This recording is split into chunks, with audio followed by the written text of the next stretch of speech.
माँ नर्मदा परिक्रमा ऋषि मार्कंडेय से चलती आ रही है। मान्यता ऐसी है, दंत कथाओं में आता है कि माँ मार्कंडेय ऋषि ने माँ नर्मदा की पहली परिक्रमा की है।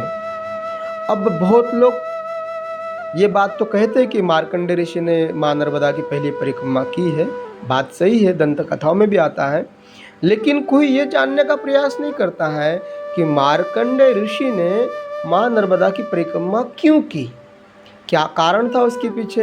ये बहुत कम लोग जानते हैं और बहुत कम लोग उसको जानने का प्रयास भी करते हैं। अब बात यह है कि ऐसी कोई बहुत बड़ी समस्या आई थी और उसका हल मार्कंडेय ऋषि के पास नहीं था। तो सप्त ऋषियों ने उनको बताया था कि आप नर्मदा खंड में चले जाओ, रेवा खंड में चले जाओ और वहाँ आप तपस्या करो और तब आपको ये जो आपकी समस्या है इसका हल निकल जाएगा।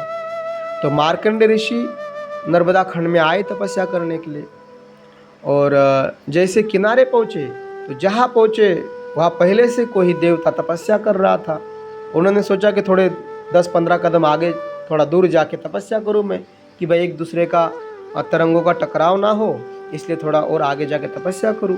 थोड़ा और आगे गए तो वहाँ कोई और तपस्या कर रहा था। उन्होंने सोचा कि और आगे थोड़ा जाओ, वहाँ कोई और तपस्या कर रहा था।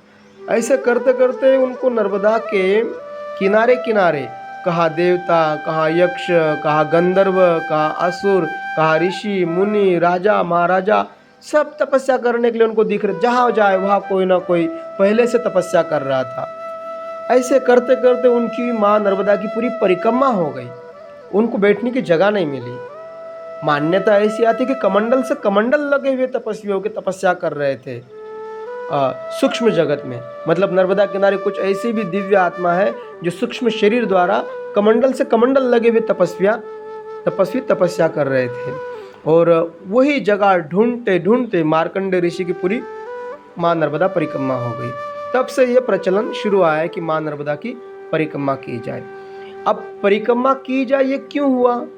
क्योंकि जब कोई देवता, यक्ष, गंधर्व, असुर, राजा जो भी है जिन्होंने तपस्या की, शिव की, विष्णु की, जिसकी भी की हो, जब वो व्यक्ति वहाँ तपस्या करता है तो एक समय ऐसा आता है कि उसकी तपस्या की ऊर्जा से, तपोबल से वहाँ उस देवताओं को आना पड़ता है। जैसे आप शिव जी की तपस्या करें, आपका तपोबल इतना बढ़ जाता है, इतना बढ़ जाता है कि भगवान शिव ब्रह्मांड के कोई भी कोने में बैठे हो, वहाँ से उनको उस जगह आना पड़ता है। और जहाँ शिव जी का ऊर्जा पिंड उतरता है तो उनका जो ओरा है, जो ऊर्जा है, उस क्षेत्र में बिखर जाती है। उसको अपन बोलते हैं तीर्थस्थल। जिस जगह उन देवताओं की ऊर्जा बिखरी हुई है, जहाँ तक, उस क्षेत्रों का अपन तीर्थ क्षेत्र कहते हैं।